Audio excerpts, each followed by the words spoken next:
Before I get started, may the God that I serve be glorified in everything that I do.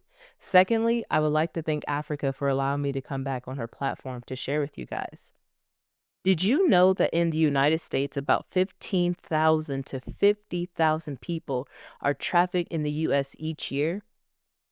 Some experts estimate up to 300,000 people, mostly women and children, are victims of sex trafficking each year in the U.S. 75 to 80% of human trafficking cases involve sexual exploitation. Most victims are women and girls, and many are minors. Human trafficking has been reported in all 50 states. Before this episode ends, someone will be sold. Before the next 10 minutes pass, another child will be forced into prostitution, and most of us will never know their name. Just sit with that, y'all. This is sex trafficking. There are screams the world refuses to hear, not because they are quiet, but because they are inconvenient. Because if we truly listen, we would have to face something that is too disturbing for us to ignore, that children are being sold. Not just somewhere far away, not in other countries, but right here in our backyards, right here in our cities, right here in our suburbs, right here in our neighborhoods that look perfectly normal, behind hotel room doors, behind fake online ads, behind men who treat human bodies like merchandise. This is a billion-dollar industry built on stolen childhoods. Girls should be girls, and they should be hanging out with their friends on weekends and linking up with each other to go watch the newest series on major platforms, or even collaborating with their besties to do the newest TikTok trend, are forced into prostitution. Boys who should be running through playgrounds or playing Madden with their friends or even enjoying the Call of Duty are controlled and are exploited. This is not a choice. This is not freedom. This is slavery. Traffickers destroy a person before they ever sell them.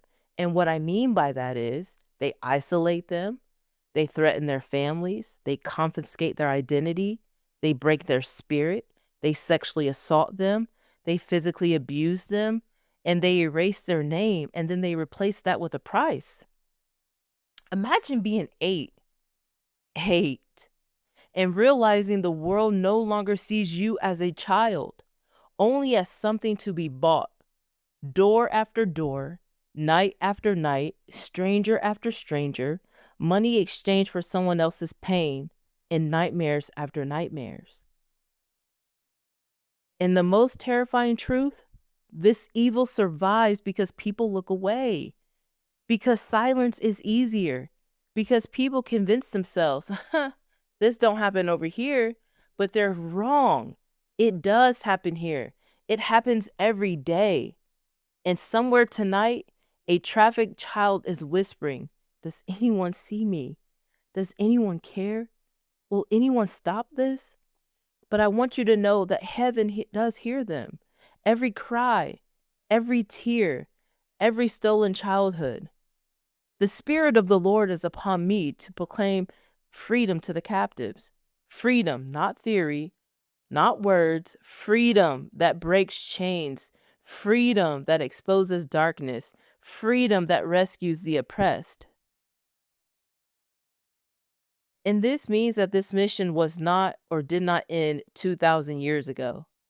The mission continues through people like me and you who refuse to stay silent, people willing to confront evil, people willing to protect children, people willing to shine light into the darkest places. Because predators thrive in silence, but light destroys darkness. So speak about it.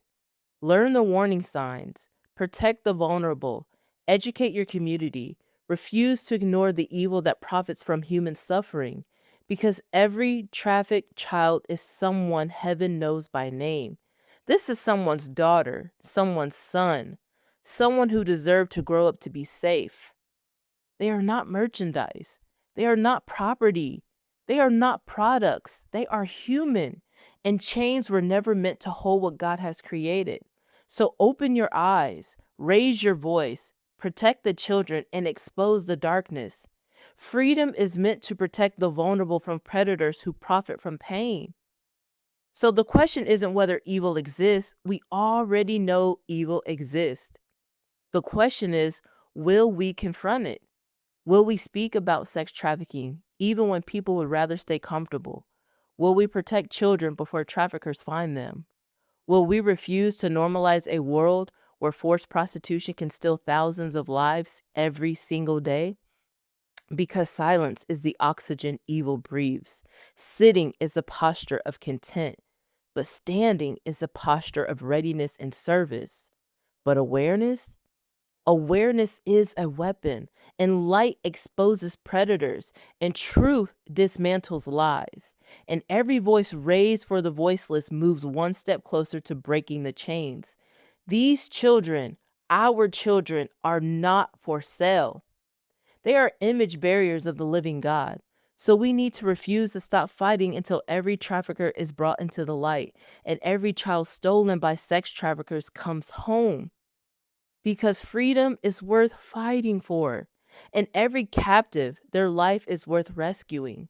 The question is, will you descend and go where darkness lives? Will you descend and go to where the darkness has boys and girls, men, women bound? Yes, I said men because men can be trafficked too.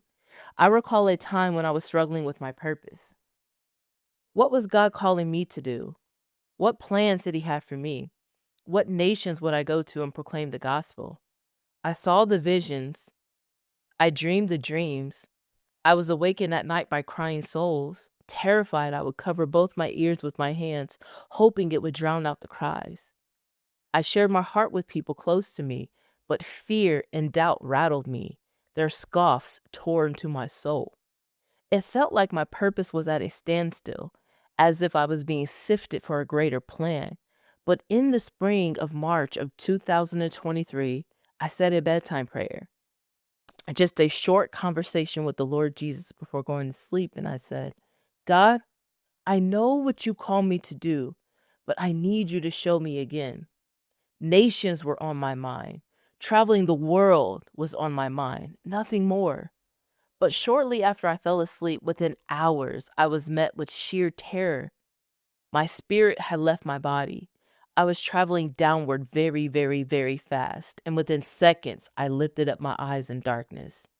I could not see an ounce of light. I could not see my clothing. I could not see my hands. The darkness was so deep, it could not be pierced. It could not be penetrated. I saw no one, but I could discern something. I could discern that someone was in trouble. I can discern that someone was hurting. I could discern that someone was in chains, a captive, a prisoner. I knew that someone was lost. Then suddenly, I heard the darkness break, and a childlike, fragile, trembling voice echoed with each word. Can you help me? Please, please, can you help me? The moment those words left her lips, I inhaled loudly, and back into my body I came. And I woke up shaking. I wanted to scream, but I was alone. I needed someone to calm me down, but I was alone. I remember asking myself as I laid there in the darkness, what was that? What does this mean? I wrote the experience in my journal, and life went on. 2 months later, I started seeing commercials for a movie that was about to hit the theaters. This movie was called The Sound of Freedom. It's a film about children being kidnapped and sold into sex trafficking and the horrific abuse they endure. On July the 4th, 2023, I went by myself to the movies. I barely made it through a few minutes of the film before tears stained my shirt. I went back a second time, then a third time, full of rage that I wasn't aware of what was happening in my own backyard. Each time I cried out harder and harder, asking God, what can I do to help in sex trafficking, God? So I grabbed my phone and I started searching for somewhere to serve. And this is when I found a local ministry. Every week, they would go into the darkest places, confronting pimps with their presence and bringing love and Jesus to battered and abused women. I signed up, and within 2 weeks, I was out there. I saw pimps on foot in unmarked vehicles, on broken bicycles, trailing behind young women and older women. I saw women with busted lips, blackened eyes, torn clothing. Some had no tops on at all after having been raped. I approached women who were strung out, needles hanging out of their arms. I seen homeless women, pregnant women with swollen extremities. I seen people starving, thirsty. I seen women sleeping on benches and underneath them, women who were mentally ill, women who were deaf and mute. They were vulnerable and they were on the corner selling sex. And many of them cried out to me on those streets in the night. Can you help me? Please, please, can you help me? Pimps would threaten us. They would tell us to leave their women alone. Sometimes they would follow us in their vehicles, and many a nights we would find ourselves parked at a local precinct seeking safety. But Friday after Friday, I kept showing up, committed to serving the vulnerable. Then one day, the realization hit me. That voice I heard in that dark place when my spirit left my body was the voice of many women that I would hear one day. Will you help me? Please, please, will you help me? Then the Lord asked me a question. Where would you be, Tiara, if I had not descended? Tears filled my eyes, and I said, I would be lost if you had not descended. I would still be bound if you had not descended. I would still be locked up in a mental hospital if you had not descended. I would have lost my mind if you had not descended. I would have taken my life if you had not descended. I would still be in chains if you had not descended. I would still be a slave to my sin if you had not descended. God is raising up an army of women and men to confront darkness and proclaim liberty to the captives. So the question is, will you descend? Will you go to the places where many refuse to go? Thank you for tuning in to Real Talk No Edits podcast. I am your host, Tiara. And as you go on about your day, I want you to meditate on this one question. Where would you be if Christ had not descended? He rescued you. Let us work together and rescue them. Before we end today's podcast, I want to speak directly to anyone listening who may be trapped in sex trafficking. If you are being forced, threatened, controlled, or sold, please hear this clearly. Your life matters and help is available. You can contact the National Human Trafficking Hotline 24 hours a day.